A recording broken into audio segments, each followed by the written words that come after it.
Балалар, біз бүгін сендермен бірге қанталапай ойынын ойнаймыз. Ендеше екі топқа бөлініп отыр екенсіңдер. Мына жағымыз сұңқар тобы болсын, мына жақ қыран тобы болсын, иә? Балалар, қанталапай ойыны бізде асықпен ойналатын ойын екен. Ендеше шартын түсіндіріп өтейін. Мына менің қоржынымның ішінде балалар қан асығы бар. Қан асығы кімге бұйырады? Сол топ бірінші бастайды ойынды. Түсінікті ме балалар? Ал кеттік. Қанталапай, қанталапай. Қанталапай, қанталапай.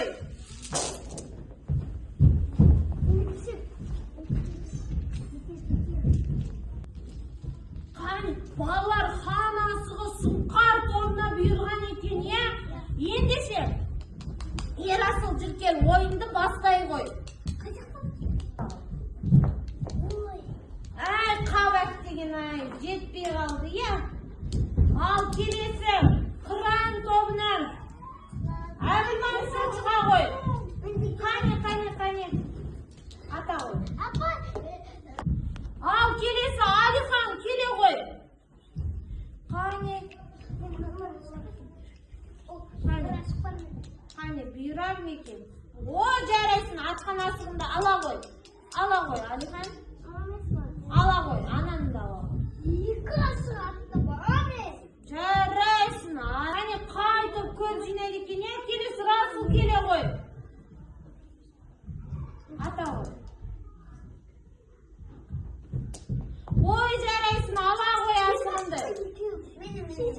Келесі, елке бұлағын келе ғой. Ата ғой.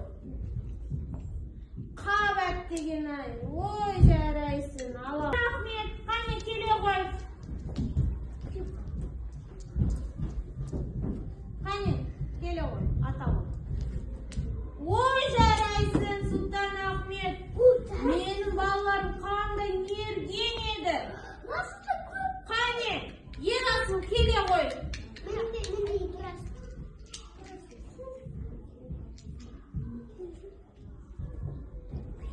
Қабат деген балалар, қанталапай ойыны бізде осылай жалғасады екен, е?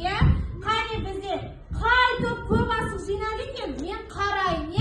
Қане алдымызға барлығымыз асықтарымызды қойыңызшы. Мен қазір санап шығатын боламын, жарайды ма? Қойыңдар алдыға асықтарын. Қане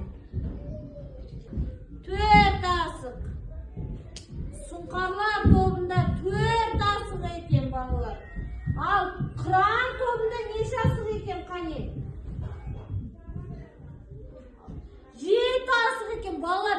Осы ойында